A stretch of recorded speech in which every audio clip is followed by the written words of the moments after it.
Sentro ng Katotohanan.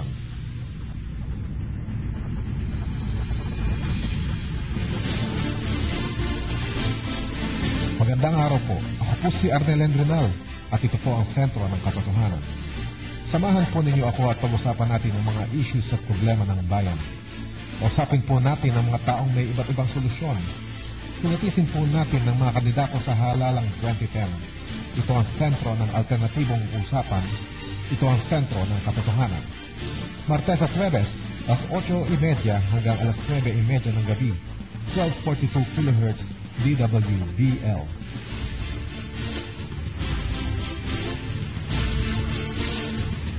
Sentro ng Katotohanan.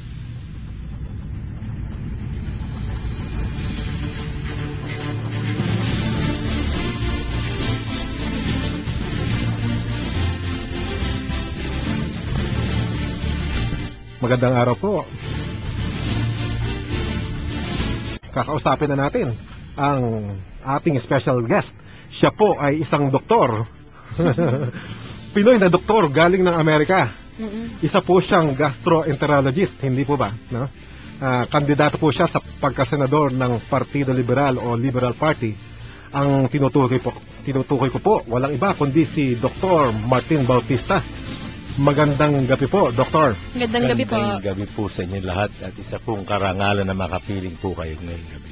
Alam nyo, Dr. Bautista, marami kami tanong na gustong itanong sa inyo. First time namin kayong na-meet, no? Opo. Ang una ko pong tanong ay may kinalaman sa family background, ano? Opo. Okay lang po ba? Palagay niya ba sa mga politikang ganito, kailangan po ba inaalam ng mga botante kung anong background sa pamilya ng mga kandidato? Kinakailangan po. Sa aking palagay, importante po yun. Dahil ang problema po sa politika natin, puro po tayo salita. Mas maganda po, kita po natin ang halimbawa ng pamumuhay ng bawat kandidato. So, may malaking role po kung ano yung pinanggalingang pamilya ng isang kandidato. Malaki po sa aking palagay. Kasi kung paano siya pinalaki ay nagdedetermine kung ano magiging tao siya. At kung paano niya ihinarap ang mga challenges ng kanyang paglaki. Okay. Doktor, saan po ba galing ang mga Bautista na inyong parte? Ang Bautista po ay galing Hagunoy, Bulacan. At ako po ay Donato. Ang mami ko po ay taga Vigan, Ilocos Sur. Ang ama ko po ay abogado at ang aking mami ay isang housewife. Ganun po ba? Anin po kami magkakapatid, 3 abogado, 1 manggagamot at 2 business. Wala pong politiko sa inyong mga magkakapatid? Wala po, ni pinsan, ni kamag-anak, wala pong konsihal sa pamilya Bautista o Donato. Kayo lang po yung nagbalak. Ako lang po ang nagbabalak. Sa Rus, marami rin mga Bautista. For example, ang alam ko yung mga Revilla, Bautista rin po ang tunay na apelyido nila. Sa panahon po ng eleksyon, magkakamag-anak po kami lahat. Pwede rin. Opo.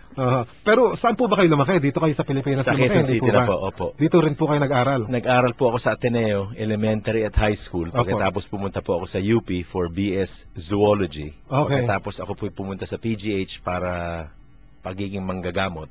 Nakatapos po ako noong 1989. Pinasa ko po lahat ng exam. Tapos nagpunta na po ako ng Amerika para magdalubhasa. Yung pong zoology, hindi po ba sa hayop yon?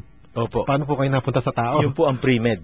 Ayun ang pinaka-pre-med ninyo? Yun po ang pre-med, opo. From 1980 to 1984, BS Zoology. So, sa UP Manila po yung medicine proper nyo? UP Manila, opo. Bakit po gastroenterology ang naging specialty ninyo? Well, una-una po naging internist po ako nung pong 1993. So nag-internal med po muna kayo? Opo, yun po ang aking specialty. Okay. Natapos ko po yun sa State University of New York in Brooklyn. Sa Amerika na po pala sa yung Amerika na po natuloy. yun. Opo, yung internship ko po andun din. Pagkatapos nagturo po ako full-time. Ang pangalan po ng kurso, Physical Diagnosis to second-year medical students sa Amerika na po yun. Ayun. Pagkatapos kinuha ko po yung 2-year fellowship ko in gastroenterology, 94 to 96. Kumuha rin po ba kayo ng exam sa US? Naging certified po ako by the American Board of Internal Medicine noong pong 1994. Okay. Bakit po kayo napunta ng US? Dahil nga po nung 1980, nung ako'y namimili kung ako'y magiging abogado o magiging doktor, kalakasan po ng diktadurya ni Marcos noong araw na yun. At wala namang pagkakataon ang isang walang kapangyarihang mamamayan na umasenso kung hindi kayo aalya kay Marcos. At hindi po acceptable sa akin yung mga panahong yun. So ako'y naging doktor, a benign profession that turned out to be a good decision because it gave me financial independence. And at the same time, I met my wife in medical school. Pero yun nga po, pwede na naman kayo mag-practice dito dahil benign profession naman po yung... Totoo po yun. Pero hilaw na hilaw po ako noong 1989. Nakita ko po na aasa na naman ako sa magulang ko for everything. Gasolina, rent ng apartment, kotse. Lahat po. Ang sahod po ng residente sa PGH ng mga araw na yun, 250 pesos a month. Tapos lump sum pa nila every 6 months. So aasa na naman ako ng aasa sa magulang ko. Ayoko naman po sana yun. Pangalawa, yung po education sa Amerika, in other words, graduate medical education, is superior sa Pilipinas. Bakit po ganun? Dahil yung mga attending po sa Amerika ay ibinabayaran to full-time research, study, and teach. Ang problema sa ating bayan, lahat ng ating mga attending, yung mga nagtuturo, meron silang kani-kanila mga private practice, kaya hindi nila naukulan ng pansin 100% ang pagtuturo. Malaking advantage po yun. At nagagawa nila ito sa Amerika dahil sobra-sobra ang kanilang kayamanan. Ganun po ba? Yun ang pinaka-problema po natin dito.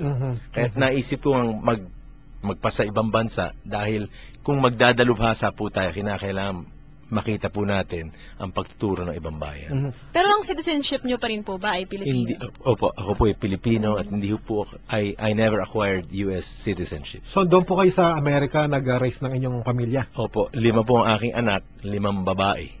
Okay, ang balita ko yung nanganak recently ang inyong misis? January 14 po. Bininyagan namin January 15 at ako'y nagbalik sa atin January 16. Ayun.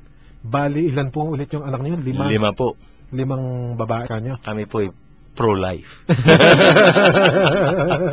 Opo. Yun pala, maganda na po siguro ang buhay nyo sa Amerika ngayon. Maganda po. Pero alam mo, Arnel, as a gastroenterologist, palagi po ako nakakita ng mga pasyenteng bata na namamatay from pancreatic cancer, colon cancer. Maiksing-maiksi po ang buhay natin. At sa katapusan ng buhay po natin, kayo naman ang magtatanong ng tanong sa sarili nyo.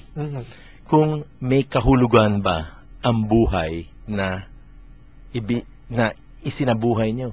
At hindi naman tayo huhusgahan sa dami ng kotse na ating naipon, sa dami ng pera sa bangko, kung hindi sa dami ng taong inyong natulungan. So yun po siguro ang dahilan kung bakit kayo bumalik dito para... Meaning po, kahulugan ang aking hinahanap sa aking pagbabalik po rito. At nakikita ko nga po na kinakailangan we have to look back all the time kung saan po tayo nanggaling. Okay. Well, alam ko po nung before, miyembro kayo ng Angkapatiran Party. Opo. Pero bago niyo po sagutin yan, sabihin muna natin yung ating station ID.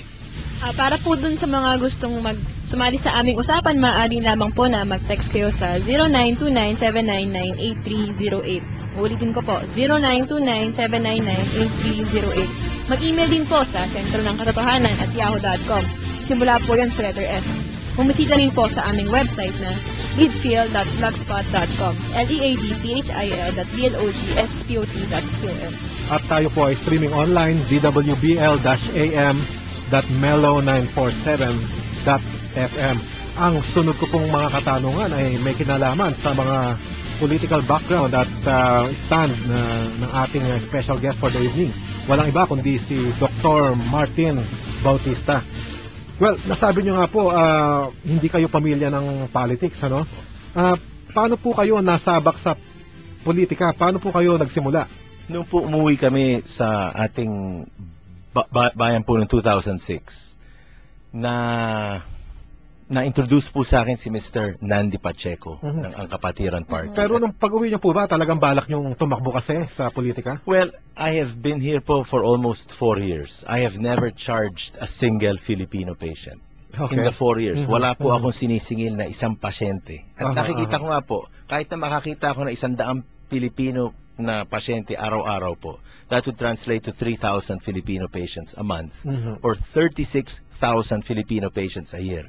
Multiply niyo po yun by 20 years, 720,000 Filipino patients. Libre po yun. Alam niyo naman, imposible makakita na 100 pasyente araw-araw. Pero that being said, in 20 years, ang population po natin will be about 118 million. In other words, I will have seen after 20 years of impossible doctoring, less than 1/2 of 1% of the population.